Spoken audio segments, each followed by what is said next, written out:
বকাবকি খবরে সবাইকে স্বাগতম। তবে আজকে একটা খুশির খবর আছে। বকা হবে, বকা মিস হবে না। তবে সাকিব ভাইয়ের পত্রিকাটা একটু পড়ি, তারপরে বকা শুরু করি। বকার মানুষটারে দেখলে আপনিও একটা কমেন্টে বকা না দিয়ে পারবেন না। দেখা যাক, পত্রিকা পড়ি আর বকি। So let's go. সবাই ধৈর্য সহকারে কানে হেডফোন দিয়ে দেখতে থাকো। বিপিএল এ দল কিনলেন সাকিব খান। সাকিব ভাই কিন্তু বিপিএল এ দল কিনে লাইছে ইতিমধ্যে। সাকিব ভাই কিন্তু শাহরুখ খানের টপ খানের মতো একটা পলিসি দাঁড় করাতে যাচ্ছে। যাই হোক, ভাইয়ের চোখ দেখলেই কিন্তু বোঝা যাইতাছে। আচ্ছা, দেখি ভাই কি দল কিনলো। রাজনৈতিকভাবে বেশ অস্থির সময় যাচ্ছে বাংলাদেশ, যার প্রভাব পড়ছে দেশের ক্রিকেট অঙ্গনে। ছাত্র জনতা আন্দোলনের পর বিশেষ করে দেশের ক্রিকেটে চলছে চরম অস্থিরতা। এরই মধ্যে বাংলাদেশে প্রিমিয়ার লিগ বিপিএল নিয়ে তৈরি হচ্ছে নতুন অনিশ্চয়তা। তবে এর মধ্যেই নতুন খবর, বিপিএল এ দল কিনে ফেলছেন বাংলা চলচ্চিত্রর কিং খান খ্যাত শাকিব খানের রিমার্ক হারল্যান্ড। আচ্ছা, সাকিব ভাইরে তো কোটা আন্দোলনে দেখা যায় নাই, কোটা আন্দোলনে তিনি মুখও খুলেন নাই। তবে ইতিমধ্যে যদি তিনি মুখ খুলেও থাকেন, তাহলে তিনি কি বলে কাটিয়ে দিবেন এই আন্দোলনের সংখ্যাটা আমি জানি। তিনি বলবেন যে ভাই, দেশে আমি কেন, আমার থেকে বড় বড় মাপের মানুষও কথা বলতে পারে নাই ভয়ে।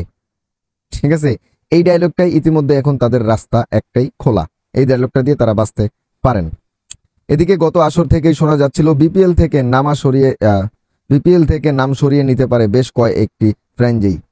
সে তালিকায় সবার উপরেই ছিল 4 বারের BPL champion Comilla Victorians. Comilla Victorians চেপে যাব। যাই হোক, হয়তো এটা আমলিক।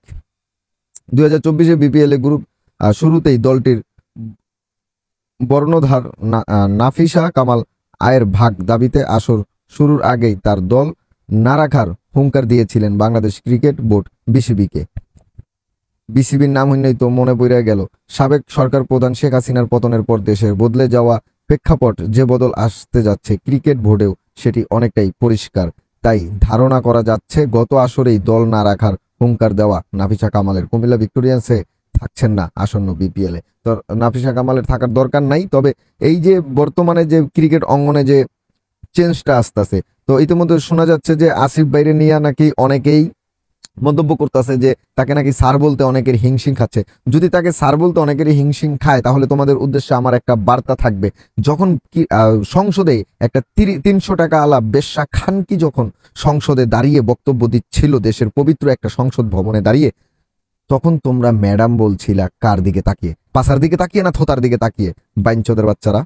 এখন একটা এই ছেলেটা তো গ্রাজুয়েট পাস, আর মমতাজ তো ক্লাস 3 পাস কিনা আমার সন্দেহ আছে। এই পতিতালয়ে যখন সংসদে ঢুকে যায়, আর এই গ্রাজুয়েট পাস পোলারে তোমগো সার কইতে একদম মানে হোগায় লেগা যায়। মাঙ্গের পুতেরা, ভালো হয়ে যাও। হ্যাঁ, পদত্যাগ করছেন রাজনীতি, পদত্যাগ করতে রাজি পাপন। পাইছি ভাই, মালেরে পাইছি। দেন সব একটা করে বকা দিয়ে দেন কমেন্টে, কিচ্ছু করার নাই। আর চান্দিরার মধ্যে একটা বকা দেন। পদত্যাগ করতে রাজি, পদত্যাগ করতে তো তুমি রাজি হই ভাই, এত বছর তো রাজি হও নাই। হালার বউ, দেই তুমি কি কইছো। বৈষম্য বিরোধী ছাত্র আন্দোলনের মধ্যেই হওয়া গণ উত্থানের পর থেকেই খোঁজ নেই বিসিবি সভাপতি নাজমুল হাসান পাপনের। খোঁজ নেই? আচ্ছা, খোঁজ নাই তাইলে ওই পদত্যাগ করতে রাজি এটা কেমনে এলো? হয়তো গোপন সূত্রে জানছে। যাই হোক, তবে ওই বাংলাদেশে আছে, যেহেতু সালমান এফ রহমানের মতো ব্যক্তি যেহেতু পলাইতে পারে নাই, তাহলে ওইও পলাইতে পারে নাই। শেখ হাসিনা পলানোর সময় কাউরেই কওয়ার মতো সুযোগ পান নাই, তাহলে এই চান্দু মিয়ারেও হয়তো কওয়ার সুযোগ পান নাই। চান্দু মিয়ায় কি বেশে পলাইতে পারে? ওই হয়তো আপনার লুঙ্গি পইরা দাড়ি আলগা দাড়ি লাগায় ঘুরতে পারে। ওরে চেক দিবেন, আর ওরে জেনেই দেখবেন পাশার মধ্যে একটা পুইটা দিয়ে একটা আতুর দিয়ে প্যারাক মাইরা লাগাই দিবেন। তারপরে কি লেখছে একটু দেখি। আরে কি বকুম, আপনারা একটু ওরে বকেন, আমি বকলে আবার একটু বেশি হয়ে যাবো।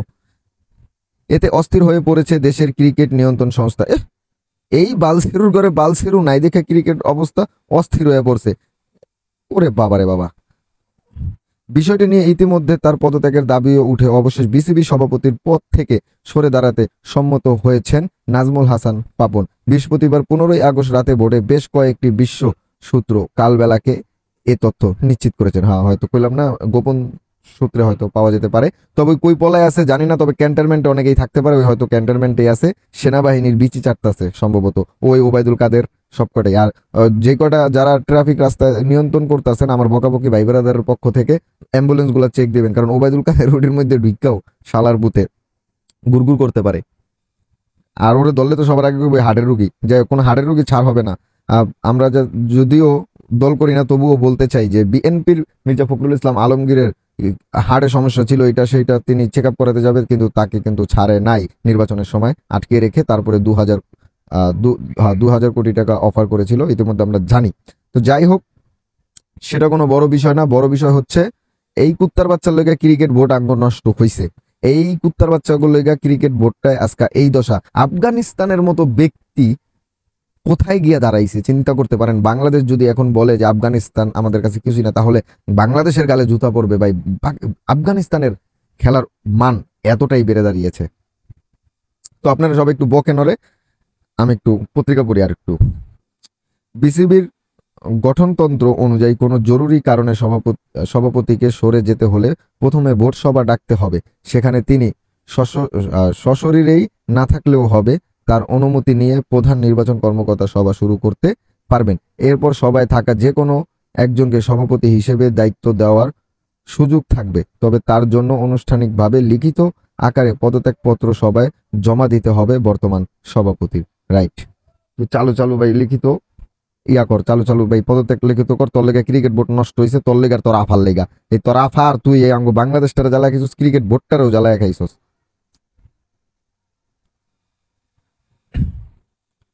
আচ্ছা, এদিকে আরেকটা খবর আইছে, বিসিবির পদত্যাগ দাবিতে বিএসএম এমইউতে বিক্ষোভ।